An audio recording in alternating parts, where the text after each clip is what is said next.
Aujourd'hui, les seules personnes qui reçoivent les clients à la propriété sont ou mon père, ou ma femme, ou moi. Donc on est quand même plutôt très impliqué dans cette commercialisation.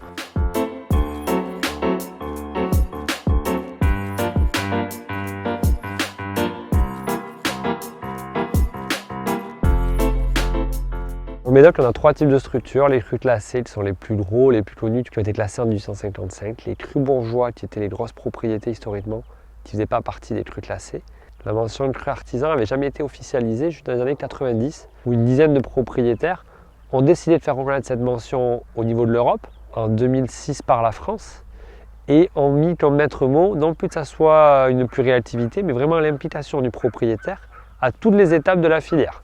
Le propriétaire travaille à la vigne, vinifie, commercialise. On peut embaucher du monde pour nous aider, notamment pour les vendanges si on les fait manuellement, pour les relevages, pour certains travaux estivaux. Mais c'est vraiment l'implication du propriétaire à toutes les étapes de la filière. Moi ici, je suis la 7e génération. On est toujours très content de pouvoir échanger sur notre propriété, sur nos millésimes, qui nous marquent parce que comme on est au quotidien dans la vigne, on est au quotidien dans les chais, ça nous marque quand même de façon assez forte. Quand une année il fait très froid, on s'en rappelle. Quand une année il fait très chaud, on s'en rappelle bien aussi. Ce grand terme de notourisme, on était quand même assez précurseur du fait qu'on a toujours beaucoup de structures au sein des crus artisans, ont toujours reçu à la propriété et accueilli des gens de passage, notamment on a la chance d'avoir l'océan et toutes les plages de bord d'océan qui amènent un gros flux de touristes. On a toujours été là pour ouvrir nos portes, pour recevoir tous ces touristes-là.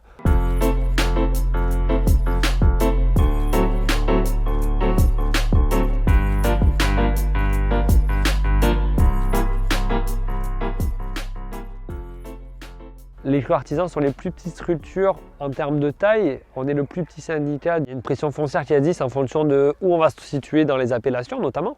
Il y a des appellations en Médoc au Médoc où la pression est normale, on va dire. Si on se retrouve sur des appellations communales, là on peut avoir une pression qui est beaucoup plus importante. La pression se fait surtout au moment des donations, quand il y a une transmission d'une propriété d'une génération à une autre, où là ça peut être plus compliqué en fonction des appellations on va se retrouver, notamment sur Pauillac, si on parle de Pauillac, Saint-Julien, Margaux, mais à nous de résister et de s'organiser pour justement maintenir les structures et faire perdurer les structures familiales.